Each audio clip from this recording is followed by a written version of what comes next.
Dès que survient un événement grave qui a un rapport avec des musulmans, un attentat, un conflit public à propos de la construction d'une mosquée ou une affaire de port du voile qui s'envenime dans un lieu public, immédiatement les commentaires s'amoncellent sur Internet et oscillent en gros entre deux extrêmes. Premier extrême, l'islam est une religion de paix et de tolérance, pas d'amalgame. Et ça peut même aller jusqu'à arrêter donc de persécuter les musulmans en France. Et de l'autre côté, autre extrême, vous avez l'islam pousse naturellement les gens à devenir terroristes ou dissimulateurs. Et dans le même temps, la presse, les politiques paraissent embarrassés dans leur discours. Le groupe Mission, qui n'a pas peur de poser les questions qui fâchent, s'est donné la peine donc de poser la question: faut-il avoir peur de l'islam ? Voilà. Alors tout de suite, mon objectif, je vous le précise, n'est pas de vous dire il faut avoir peur de l'islam ou bien il ne faut pas avoir peur de l'islam. Vous êtes assez grand pour penser tout seul. Mais en revanche, mon objectif est de mettre ce que je sais au service de votre liberté, c'est-à-dire de vous donner des clés qui vous permettent à la fois d'utiliser votre intelligence et de l'utiliser en tant que catholique, puisqu'on est dans un milieu qui est catholique et qui s'adresse à des catholiques, et sur une question qui taraude la société française et pour laquelle il est aujourd'hui difficile d'avoir un débat de citoyens. Première question. Vous avez l'usage chez les littéraires, puisque je suis historien, c'est de définir les termes du sujet, n'est-ce pas ? Donc, qu'est-ce que c'est que la peur ? C'est une passion, c'est-à-dire une réaction affective plus ou moins contrôlable. Et ce qui caractérise la peur, parce que vous avez plein de passions différentes, et ce qui caractérise la peur, c'est une passion devant un mal qui s'approche. Alors déjà, vous avez tout de suite senti le sous-entendu. Si vous avez peur de l'islam, ça veut dire que vous considérez l'islam comme un mal d'une manière ou d'une autre. Si vous êtes un chrétien d'Alep, en Syrie donc, vous allez répondre à 9 cas et demi sur 10, vous allez dire mais bien sûr que l'islam est un mal, et on vous le passera, on dira oui, c'est la guerre en Syrie, il faut comprendre, c'est des victimes, etc. Et de l'autre côté, si vous dites ça, que vous êtes dans la société française, on vous dira vous êtes intolérant. Alors, pourtant, répondre à une question, et à cette question-là, l'islam est-il un mal, est relativement simple pour un chrétien, à une condition particulière, c'est de définir ce qu'on appelle le mal. En revanche, c'est très difficile pour un non-croyant. En effet, je pense que si l'islam en France aujourd'hui est un tabou, c'est parce que la société n'a pas les outils pour penser ce qu'elle ressent. Ce que je vous propose, c'est d'essayer d'élaborer avec vous quelques questions qui vont nous permettre d'avoir des outils pour essayer de penser ce que nous ressentons. Donc, vous avez compris, qu'est-ce qu'un mal ? Eh bien, en théologie catholique, le mal, c'est la privation d'un bien. C'est-à-dire, vous devriez avoir quelque chose et vous ne l'avez pas. Par exemple, il vous manque une jambe, c'est un mal dont vous souffrez, c'est-à-dire que vous avez des problèmes pour vous déplacer. Mais ça ne fait pas de vous, pour autant, une personne foncièrement mauvaise. Et c'est là que le débat va risquer de se poser. Donc, en tant que catholique, il est évident que pour nous, la plénitude de la révélation se trouve dans la personne de Jésus-Christ, vrai Dieu, vrai homme, venu sur la terre, incarné, pour manifester la présence de Dieu. Il est donc normal pour nous de penser que la diffusion d'une religion qui nie cette réalité-là, qui est le fondement même de notre foi, est une réduction de la vérité. En quelque sorte, c'est une perte dans la connaissance de Dieu par les hommes. Donc, quelque part, c'est un mal. Toute la question, c'est d'évaluer ce degré, donc le degré auquel on peut le dire, d'où la première partie, puisqu'on est au groupe Mission, on n'a pas peur des formules un peu choc, donc j'ai mis du côté de la doctrine, religion naturelle ou influence diabolique. Je vous signale quand même que la réciproque est également vraie. Pour les musulmans, le christianisme et le judaïsme sont des altérations de la seule vraie religion qui est l'islam.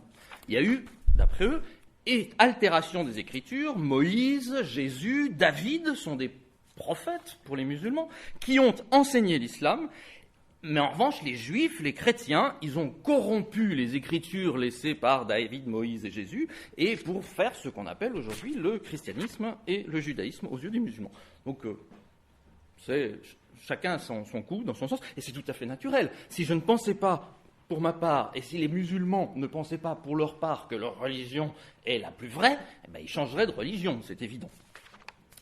Bon, alors, l'autre question que l'on a abordée rapidement tout à l'heure, c'est est-ce que ça fait des musulmans des gens mauvais? Et c'est évidemment l'objet de la deuxième partie, du côté des musulmans, où j'ai ajouté un petit point qui est la multiplicité des interprétations. Je suis désolé pour cette longue introduction, mais dans des sujets un petit peu délicats, on va dire, qui justement sont un peu tabous, il s'agit de bien définir de quoi on parle. Donc, l'islam, religion naturelle ou piège diabolique? J'emploie ces deux expressions parce que vous pouvez peut-être les avoir déjà entendues. Dans des milieux très pieux, on va vous dire très facilement, mais bien sûr, l'islam, c'est un truc inventé par le diable et suscité par le diable pour lutter contre la vérité. Alors, premier point à observer, c'est que parler de religion naturelle a un sens différent selon que vous êtes musulman ou chrétien, en tout cas catholique. Pour l'islam, une religion est naturelle parce qu'il est naturel de constater qu'il existe un seul Dieu, que ce Dieu, il faut le servir et se soumettre à lui. Donc tous les hommes de qualité sont musulmans. Adam est musulman, Abraham est musulman, Jésus est musulman. Il y a des débats à l'intérieur de l'islam, puisqu'on va vous dire, attention, Abraham, c'est un monothéiste, mais strictement parlant, il n'est pas musulman. Il s'agit d'un hanif, c'est-à-dire un monothéiste. Très bien. En fait, il s'agit de bien comprendre... Alors, c'est la 3. Alors, j'ai perdu mon truc. Ah oui, voilà. Excusez-moi, je découvre le monde. Voilà. Donc, il s'agit, pour permettre de bien comprendre, pour bien comprendre, à mon sens, ce qu'est l'islam, je pars d'un point de vue de comparaison entre la pensée chrétienne et la pensée musulmane. Dans la Bible, la relation entre Dieu et le monde, c'est que Dieu est créateur du monde, que Dieu gouverne le monde, c'est-à-dire qu'il fait parvenir le monde à des situations qu'il a prévues selon des modalités qu'il veut. Je ne rentre pas là-dessus, parce que là, on rentrera en théologie et bon, on n'a pas le temps. L'autre élément, c'est que, très important, c'est que Dieu sauve le monde. Et que si je vous dis Dieu sauve le monde, vous allez me dire, bah évidemment, alors la traversée de la mer Rouge pour le peuple d'Israël, ou bien Jésus-Christ mort sur la croix pour sauver l'humanité entière de la mort et du péché. Donc voilà, pour nous, quand on dit sauver le monde, c'est à ça qu'on pense. Dans le Coran, Dieu est créateur du monde, pas de problème. Dieu gouverne le monde, pas de problème, on est d'accord. Là où il y a sauver le monde, c'est que le sens va complètement être différent. En effet, sauver les hommes, c'est un leitmotiv du Coran, c'est-à-dire c'est ramener les hommes à l'obéissance à son gouvernement divin. C'est-à-dire il ne s'agit pas de sauver les hommes par un surcroît, qu'on va appeler chez les chrétiens la grâce, ou le salut, mais il s'agit simplement de ramener les hommes dans le droit chemin, de les ramener à l'intérieur du gouvernement divin. Et c'est en fait, à mon sens, en tout cas c'est comme ça que je le présente, si le mot islam, tout le monde se dit mais qu'est-ce que ça veut dire? Alors soumission à Dieu, ça veut dire qu'on est esclave de Dieu, ou bien islam, c'est la même racine que salam, donc ça vient de la paix, etc. Moi je pense que ça veut dire simplement justement revenir, re-rentrer, ou être soumis au gouvernement divin, c'est-à-dire de votre propre volonté, vous entrez à l'intérieur des vues de Dieu. En soi, ça ne nous pose pas de problème. Je veux dire, nous aussi, on veut rentrer à l'intérieur des vues de Dieu. Mais vous voyez bien que tout de suite, la notion du salut va être différente si vous en parlez en contexte musulman ou en contexte chrétien. Alors, c'est la dernière, donc là on doit être à 5, voilà. On va... Alors, vous voyez la souris ou pas? La flèche, là, vous la voyez pas? Non, d'accord. Alors, je vais être obligé d'aller comme ça. Non, mais ça ne doit pas passer à l'écran, tout bêtement. Qu'est-ce qu'un... Vous voyez, dans l'islam, la connaissance humaine naturelle que vous pouvez avoir va vous amener à reconnaître l'existence de Dieu comme une quasi-évidence et sa toute-puissance Donc ce qui doit être connu, c'est pas ce qui peut être connu, hein, c'est normalement ce qui doit être connu naturellement, c'est que Dieu existe. Et ça correspond extrêmement bien, et qu'il est tout-puissant, ça correspond extrêmement bien à la première partie de la profession de foi musulmane, c'est-à-dire La ilaha illallah, autrement dit, il n'y a pas d'autre Dieu que Allah. D'accord ? Bien, ça c'est la première chose. Chez les chrétiens, donc c'est ça une religion naturelle pour l'islam, c'est-à-dire vous découvrez cette évidence qui est que eh bien, Dieu existe. Pour un chrétien, la chose va être un petit peu différente. La connaissance humaine naturelle va vous permettre de reconnaître que Dieu existe, très bien, on est d'accord, il n'y a pas de souci. Mais aussi, ce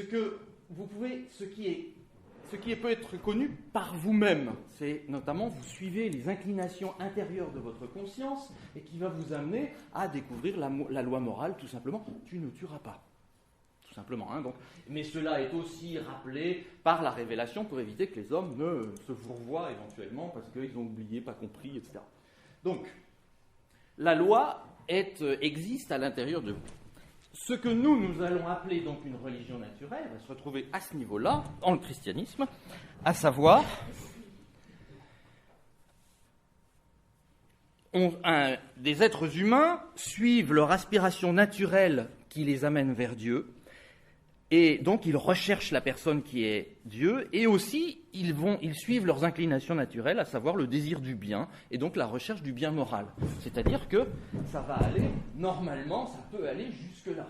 D'accord ? Cette distinction va avoir beaucoup d'importance par la suite, vous allez le voir. Bon, mais cela dit, vous avez donc des religions qui n'ont rien de révélé. Waouh, c'est un machin qui fait de la lumière et tout. Waouh, d'accord. C'est beau le progrès quand même. Bon, donc, qu'est-ce que je disais ? Oui, il y a des religions qui n'ont absolument rien de révélé et dans lesquelles les hommes tentent de se rapprocher de Dieu dont ils perçoivent la présence. Mais en même temps, alors vous allez avoir des gens qui vont vous dire, mais les musulmans, ils sont comme ça. C'est-à-dire ce sont des gens qui veulent se rapprocher de Dieu et qui, vous lisez la déclaration de Vatican II, Nostra Aetate, les 5 lignes qui concernent l'islam, c'est à peu près le discours que tient la déclaration du Concile Vatican II. Bien, mais vous avez aussi des gens qui vont considérer l'islam comme n'ayant absolument rien d'humain. Ils vont vous dire, c'est que de la violence, il y a de la perversion morale. Et j'ai même lu... l'islam a nécessairement un esprit totalitaire. Alors qu'en face, vous allez avoir des gens qui vont vous dire « mais non, c'est une religion de paix et de justice ». Je vous propose donc d'étudier, donc c'est le recto de la feuille que vous avez eu à l'entrée, un extrait de la sourate 5, la table servie, qui constitue l'essentiel de ce que dit le Coran sur l'histoire de Caïn et Abel. Alors, je vous ai mis le texte complet, avec le début écrit en petit, parce qu'on n'a ni le temps de le lire, ni le temps de l'étudier, mais ça vous donne une idée de ce qui est complet, à peu près, dans le Coran sur Caïn et Abel. C'est pour que vous puissiez constater le genre littéraire du Coran, c'est le commentaire d'un récit qui est donné partiellement, et plus ou moins supposé connu. En revanche, le commentaire moral, notamment, va être très développé. J'ai choisi ce texte parce que la partie qui est encadrée, donc que vous voyez, c'est en général le verset que citent les imams quand ils veulent condamner notamment un attentat. Et pour une raison simple, il suffit de le lire. Donc c'est la partie encadrée, au milieu du texte. Quiconque tuerait une personne à moins qu'en échange d'une autre ou à cause d'un désordre commis sur la terre, c'est comme s'il avait tué tous les gens ensemble, et quiconque lui fait don de la vie à cette personne, c'est comme s'il faisait don de la vie à tous les gens ensemble. Citation d'ailleurs que l'on retrouve dans le Talmud. Et on en reparle. Bien. Ces versets présentent il faut que je retourne en deux. Voilà. Ces versets, donc, vous avez au tableau, là-haut, le texte que vous avez aussi sur votre feuille. Donc, ces versets présentent un schéma extrêmement classique en islam, à savoir, il y a une faute, la rétribution méritée, c'est une sanction venue de Dieu, il y a aussi des signes divins qui vont, en principe, normalement, entraîner le repentir, et avec le repentir, le pardon. On le retrouve exactement dans tous les récits s'agissant des prophètes. Il y a une faute, c'est que les gens ont un prophète, ils ne l'écoutent pas, c'est donc une faute. La rétribution, dans certains cas en islam, les peuples qui n'ont pas écouté leur prophète disparaissent, d'accord, finissent par mourir. Et puis, s'ils finissent par écouter leur prophète et les signes divins, eh bien, dans ce cas-là, ils font un repentir, ils obtiennent le pardon divin. Et du coup, ayant le pardon, vous voyez que le repentir les fait à nouveau entrer dans le gouvernement divin, et donc permet le gouvernement divin. Cette notion est importante parce qu'il y a souvent des gens qui vous disent « Oui, Dieu est miséricordieux en islam, parce qu'en fait, il est miséricordieux avec les musulmans. » En réalité, c'est parce que ce qu'il y a derrière, c'est ce que je vous disais tout à l'heure, à savoir ceci. Dieu ramène les gens à l'intérieur de l'islam, donc effectivement, il les sauve en leur faisant miséricorde, puisqu'il les ramène dans le droit chemin. Bref, je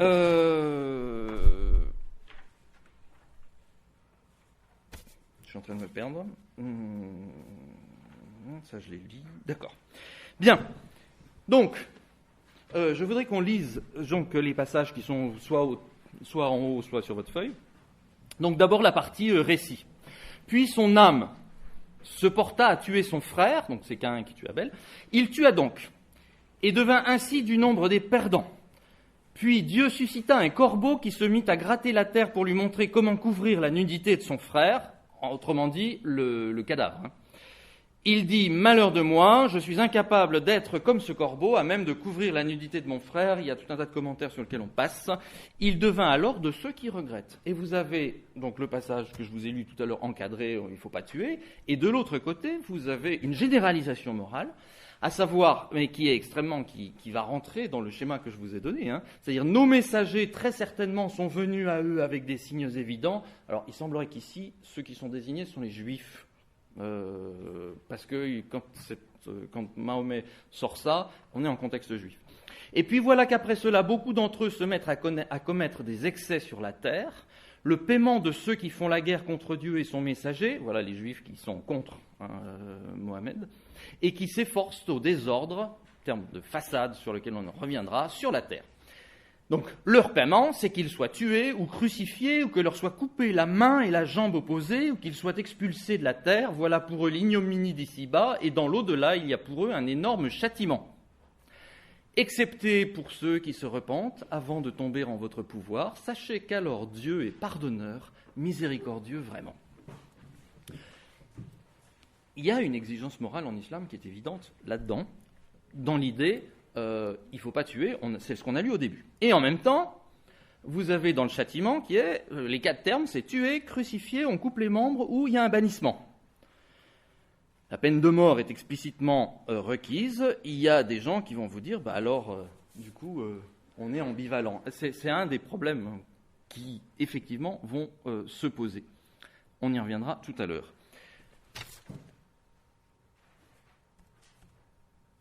Voilà. Je repars sur ce passage-là, le dernier passage qu'on vient de lire, en ajoutant des petits éléments de commentaire. Nos messagers, très certainement, sont venus à eux avec des signes évidents. Il est évident que le rôle d'un prophète, c'est de manifester la volonté divine, c'est-à-dire d'enseigner l'islam. C'est ce que je vous disais au début. Non seulement Mohammed, mais David, etc., enseignent la soumission à Dieu, donc l'islam. Et l'autre élément essentiel, c'est que, vous voyez, c'est qu'ils doivent établir par une loi religieuse et morale donnée par Dieu un parallèle entre la justice terrestre et la justice divine. Parce que c'est un petit côté double peine quand même. Ils doivent être sur la terre tués, crucifiés, la main est coupée, etc. Voilà pour eux l'ignominie d'ici-bas. Et dans l'au-delà, il y a pour eux un énorme châtiment. On va vous dire, mais c'est de la double peine tout ça. Mais en réalité... à mon sens, il faut l'interpréter dans le sens que la justice dans le ciel doit être reproduite sur la terre. Est-ce qu'il est possible de reproduire la justice de Dieu sur la terre ? Eh bien, c'est tout le problème, voilà, à mon avis. En effet, on revient à cet élément-là et à cette partie-là, maintenant. Je vous avais dit, les chrétiens considèrent que on peut être il y a des éléments moraux, notamment, qui peuvent être naturellement connus, sans passer par la révélation, mais qui peuvent être aussi révélés. C'est le cas des 10 commandements, c'est classique. En islam, c'est un petit peu différent, parce que ce qu'est Dieu, ses desseins réels ne sont pas connaissables, parce que Dieu est totalement transcendant au-dessus du monde. Et donc, comment peut-on connaître la réalité de ce que Dieu veut sur nous ? Eh bien, il faut qu'il y ait une révélation qui passe par l'intermédiaire d'un prophète. C'est la deuxième partie de la shahada, de la profession de foi musulmane. Mohammed est le prophète de Dieu. Et donc, ça veut dire que, du coup, la révélation passe par un livre, qui est le Coran, qui va donner le contenu. Ce contenu doit être donné par Dieu. Ce qui fait que vous avez des gens qui vous disent, alors ça veut dire que pour l'islam, la pratique morale est purement arbitraire. C'est-à-dire, Dieu veut ça, je le fais. Il veut le contraire le lendemain, je le fais aussi. Est-ce que c'est comme ça que les musulmans réagissent ? On en reparle dans la deuxième partie.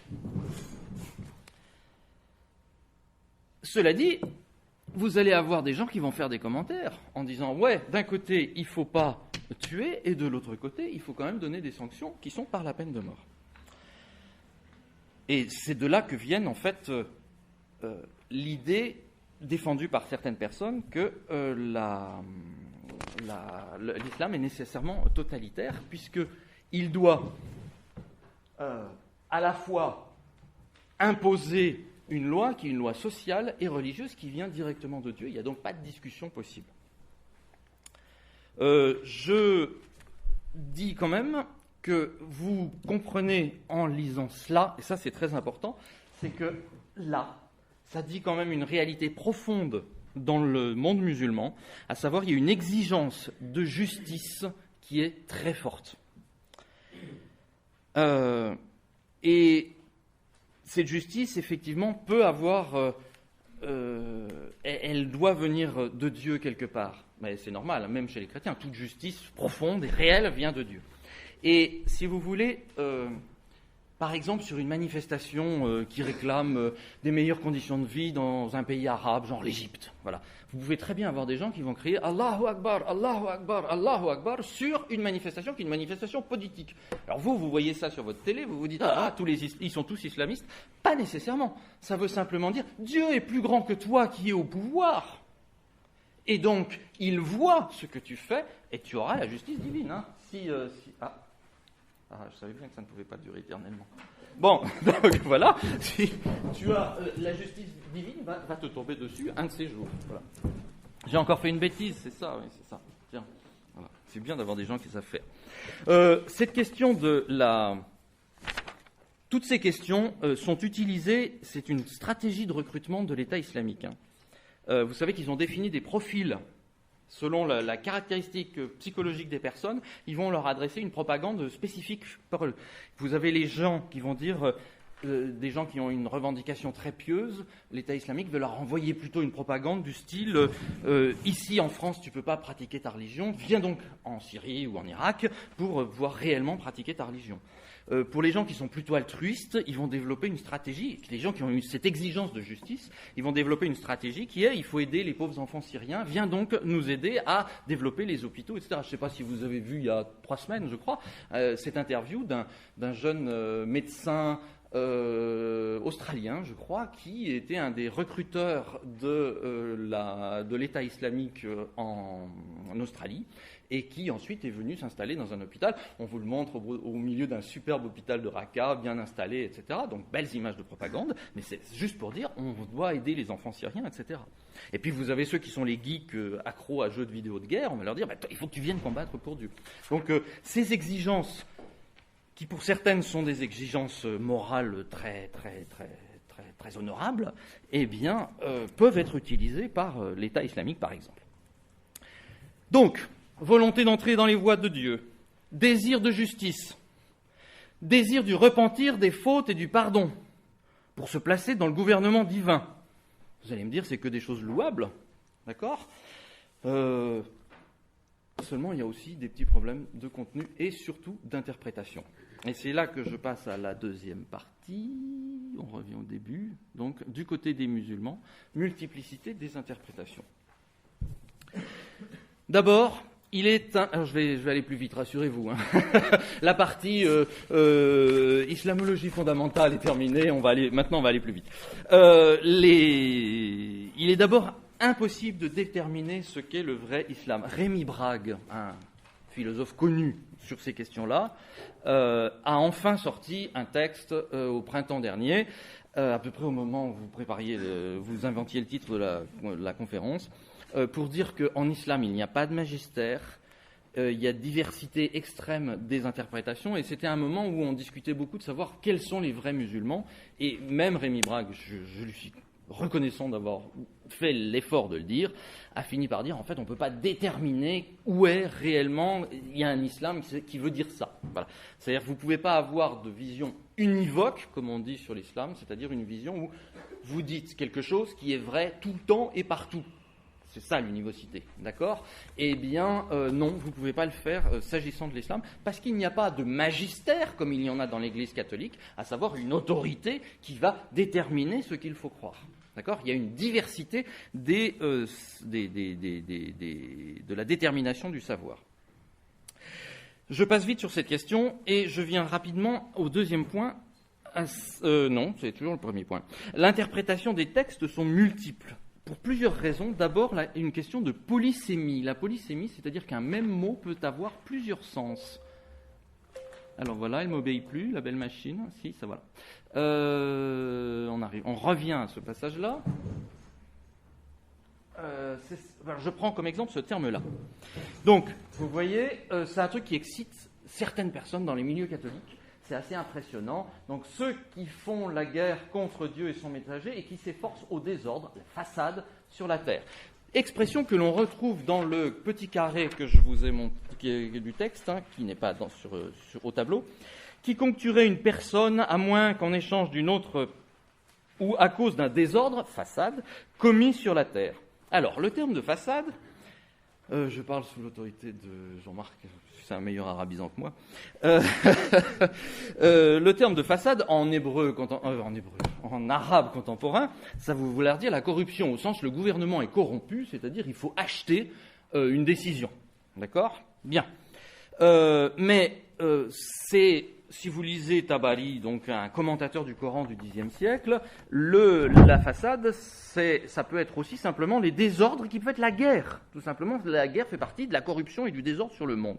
Mais le terme de façade peut être aussi employé pour parler de la corruption des textes sacrés. Et évidemment, vous avez des gens qui disent « Ah oui, donc !» C'est une interprétation très rigoriste, mais qui a une certaine vogue dans certains milieux chrétiens. À propos du passage encadré. Donc, ça veut dire, quiconque tue une personne, c'est comme si tuait l'humanité tout entière, d'accord, ça nous va, mais il y a l'exception, là, le passage entre tirets, à moins qu'en échange d'une autre personne, il s'agit ici directement de la loi du talion, si vous tuez dans le contexte de la loi du talion, c'est pas forcément répréhensible, c'est vrai, dans la loi juive, c'est une réalité. Hein. Ou à cause d'un désordre commis sur la terre. Là, il y a des gens qui vont vous dire, d'accord, si c'est un désordre, ça peut être la guerre, donc dans le contexte de la guerre, on peut tuer, etc. Bon, c'est ce que dit Tabari, et très bien, ça va dans le même sens. Mais si c'est façade commis sur la terre, ça veut dire que les gens, alors vous avez des interprétations qui vont jusque-là. Les gens qui ont fait une perversion de leurs écritures, eh bien, on peut les tuer. Ça veut dire on peut tuer les juifs et les chrétiens. D'accord ? Alors ça, du coup, vous voyez, il y a des interprétations extrêmement... L'interprétation est possible. Hein. En fait, si vous regardez donc un grand auteur musulman, un grand commentateur du Coran, si vous regardez le petit tableau qui est en bas de votre feuille, vous vous apercevrez que ce n'est pas le cas qui est envisagé de pouvoir tuer les juifs ou les chrétiens pour cause qu'ils ont détérioré leurs propres écritures.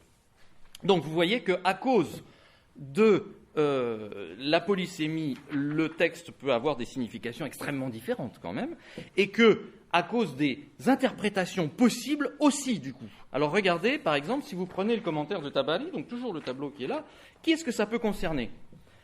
Cette histoire de façade, toujours, à savoir, à moins qu'en échange d'une autre ou à cause d'un désordre commis sur la terre. Ça peut concerner si vous tuez un prophète. Alors là, oui, ce sera comme si vous avez tué tous les hommes.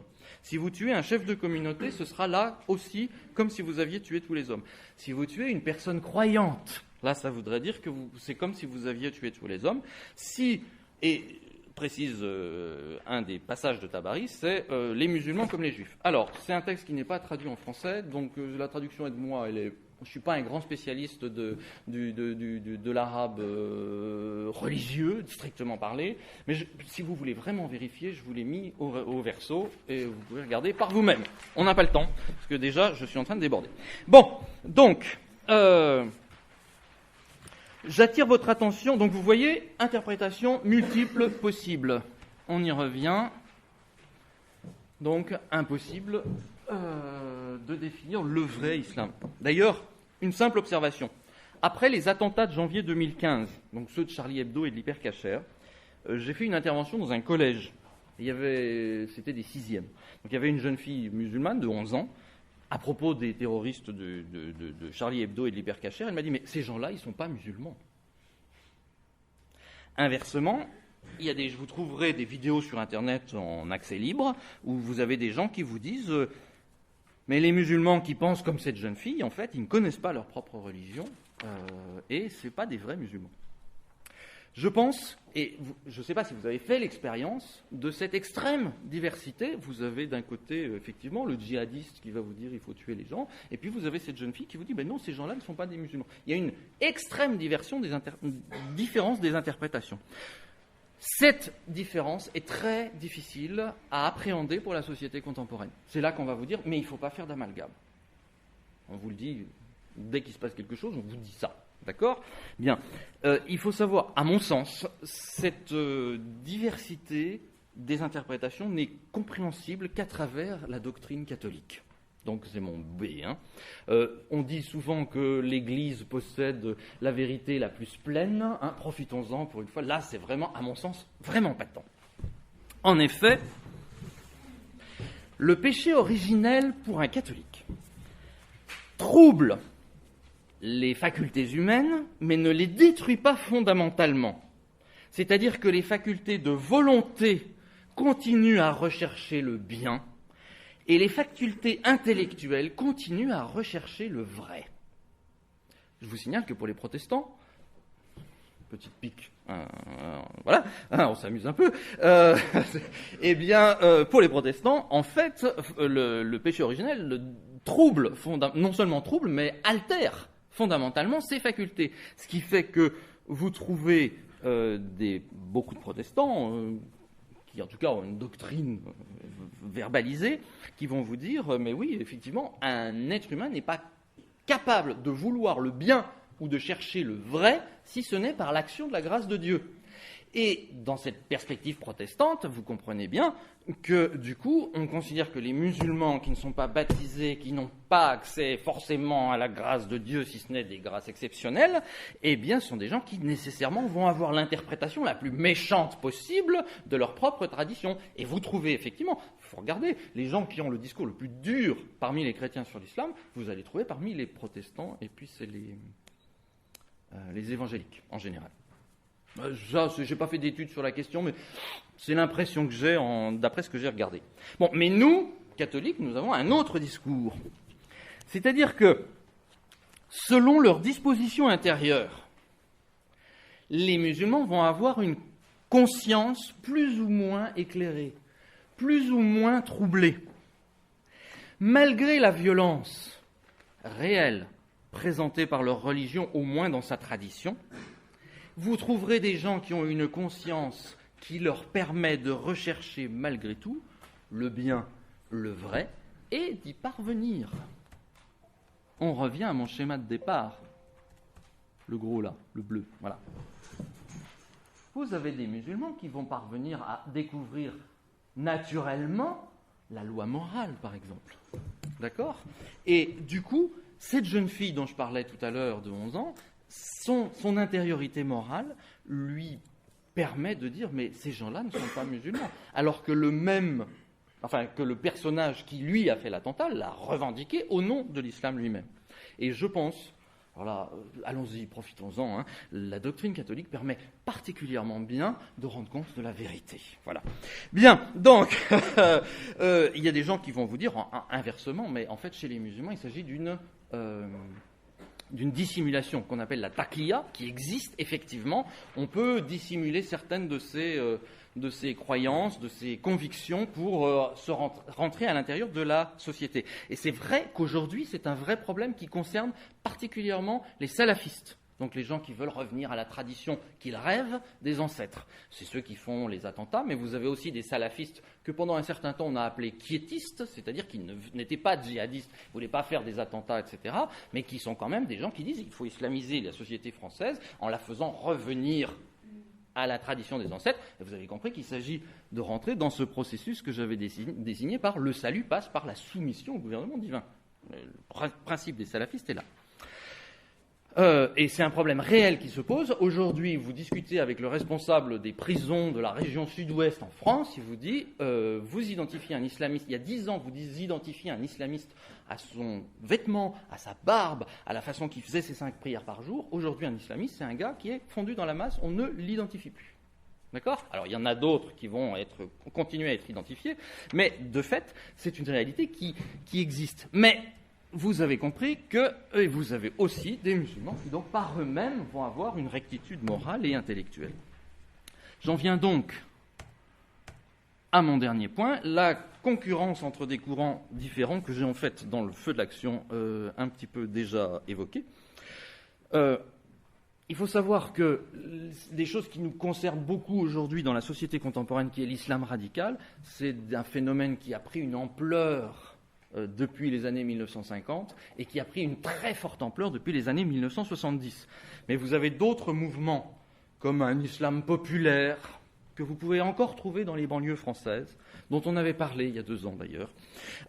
Vous avez aussi l'islam traditionnel d'État, plus ou moins rigoriste selon les temps, et puis vous avez eu, surtout dans les années 50-60, une laïcité d'État qui a existé dans un certain nombre de pays arabes notamment. Et comme j'ai vécu en Syrie, c'était le cas de la Syrie. Je vous invite à regarder sur Internet et à taper Kaboul 1960 sur YouTube. Et vous allez regarder, et vous verrez. Alors, ça concerne des franges très réduites de la société afghane, mais enfin, vous êtes dans les permanentes 1960, enfin voilà, vous êtes dans la société, vous pourriez aussi bien être dans un coin de France, d'accord ? Bon, mais ça traduit... Si vous lisez les commentaires en dessous, il y a des gens qui vous disent « Faites attention quand même, parce que de fait, ces vidéos-là ne concernent qu'une partie restreinte de la société afghane des années 60-70, mais il reste que ces réalités-là existent aussi. » Et aujourd'hui, il faut comprendre que ces combats-là sont très forts à l'intérieur de l'islam lui-même. Il faut savoir que cette vague islamiste existe depuis les années 50 dans le monde arabe et qu'en fait on la voit arriver maintenant en France et tout d'un coup on a l'impression de la découvrir, etc. Mais qu'en réalité c'est une réalité qui vient de beaucoup plus loin, elle vient de choses beaucoup plus profondes. On croyait que ça ne pouvait pas toucher la France parce qu'on se disait qu'on était à l'abri de notre civilisation, de notre république ou de notre laïcité, vous choisirez. Je soulignerai un dernier point, vous me permettrez quand même, je suis dominicain. À mon avis, le vrai problème, ce n'est pas tant la force éventuelle de l'islam en France, c'est l'affaiblissement du christianisme. Si moi, il y a une chose qui me fait peur, c'est bien l'affaiblissement du christianisme. C'est ce que Benoît XVI appelait l'apostasie silencieuse des Occidentaux. Alors vous allez me dire, pour conclure, au fond, tu t'es bien arrangé de ton affaire, parce que tu nous as dit je vais vous donner des clés, tu as dit plein de trucs, mais tu t'es pas engagé. Ce qui est assez vrai. Ce que j'essaye de vous faire comprendre et de vous permettre de saisir, c'est que vous pouvez étudier la doctrine, vous pouvez étudier la perception des musulmans. Il vous faut faire à chaque fois, vous ne pouvez pas avoir de vision univoque des choses en disant l'islam c'est cela et c'est vrai tout le temps et partout.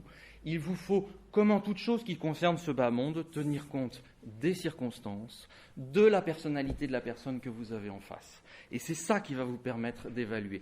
Faut-il avoir peur de l'islam ? Si vous prenez l'islam comme une espèce de tout mondial qui touche 1 milliard de personnes, il y a des gens dont vous aurez peur et des gens dont vous n'aurez pas peur. En tout cas, je vous donne mon exemple personnel, il y a des gens qui vont me faire peur, il y a des musulmans qui vont me faire peur, et j'ai des amis musulmans, eux, d'eux, je n'ai pas peur, parce que je sais que ce sont des hommes de bien qui cherchent, comme moi, la vérité et le bien.